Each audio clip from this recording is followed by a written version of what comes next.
Hello artists, today we are working on step 2, part 2 of our Northern Lights project. So last week I took my time and very carefully added these amazing Northern Lights to my paper. This is a black piece of paper, so the light bright colored chalk lights up the sky really well. I left plenty of space down here for my ground. So you're gonna get a piece of white paper and I'm gonna measure just by gently holding it up. If I press it down and smudge it around, it's gonna ruin my nice light, so be very careful. This is a part where I'm really looking for that art star, somebody who's following those directions. I'm gonna measure just by looking. So I'm gonna say, well, if I hold it this long way, it fits the paper really good. But if I hold it this way, it's not gonna be enough to go all the way across the bottom of my paper. So I need to hold my paper across this way. So I'm gonna definitely draw my ground line, my horizon line, across the paper this long way. And I can either draw a line straight across, or I can draw a wavy line, or I can draw a bumpy line, depending on if I want mountains or hills. I want some hills in my background, so I'm gonna draw a kind of wavy line that comes up and down and up again, and that looks good to me. So now I'm going to take my scissors in my table caddy and I'm going to cut on that line really carefully, turning my paper as I go. Cutting that line as carefully and as close as I can. If you make the line go up and down many times, it's going to be a little more complicated to cut. Okay, so I've got my ground and I'm separating it into two papers. I like the smaller one, so I'm going to take this big one and put it to the side. I'm going to need it later. And then I can take my ground paper and decide, ooh, does this look good? Maybe I want it to go this way instead. So I've just flipped it upside down, but you can see it fits better on the paper. So I'm going to move my black paper. I'm going to get my glue stick. I'm going to glue the bottom and definitely in these corners so it will really stick down on that black paper. I don't want it to peel up, otherwise it will look weird. All right, so I've got glue all around the edge. I'm capping that glue stick, putting it back, because I really want to be the art star today. I'm gonna line it up. So I've got the corner of my black paper and the corner of my white paper, and I'm gonna try to put it right on top of it.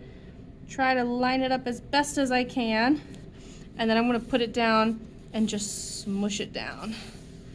And really press. Being careful not to touch my chalk, right? I'm only touching, I have a little piece there. I'm only touching the white paper. All right, now I have my ground. I'm going to take the other part, come here. The other part of my paper that I cut off, and I'm gonna use this to draw all the little details I wanna add to my ground. So maybe I wanna add a house, maybe I want to add a tree. This is where I'm going to draw those things. So with my pencil, and I only want them to be a few inches tall. So I'm going to see, well, if I want this to be a couple inches, I'm going to make the top of my tree here. There we go. There's my tree. And I'm just sketching it. I'm going to add color or trace it later.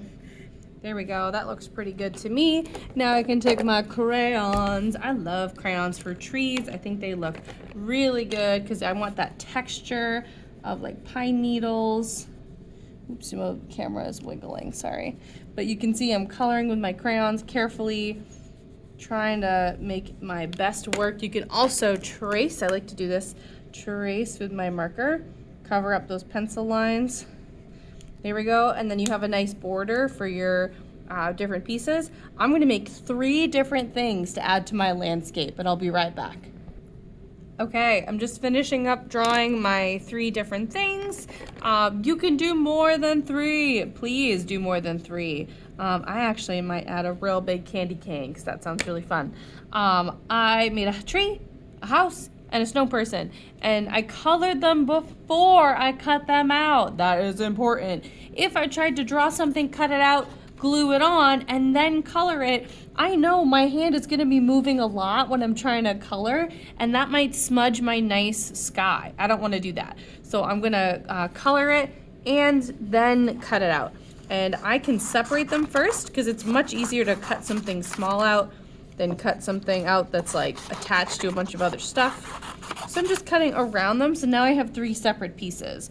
And I'm gonna be really careful going in towards this triangle with my scissors. If I went in and then I tried to turn my paper around and cut the other way, that's really hard. I can just pull my scissors out and cut towards the point of the triangle. And that's much easier. So cutting towards, pulling out your scissors and cutting towards again. And then I'm gonna turn. There we go. So you can see I'm carefully cutting around my piece so I don't have any white spots left. I'll be right back when I'm done. Okay, I got 2 pieces cut out and I'm almost done.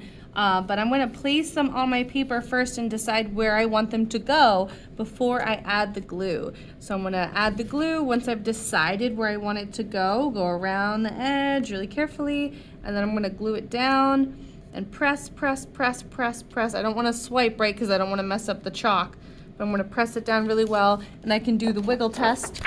Wiggle, wiggle, wiggle, wiggle, wiggle, wiggle, wiggle, to see if it's gonna come off. And it didn't. Once our artwork's all done, let's put it on the drying rack so it will dry.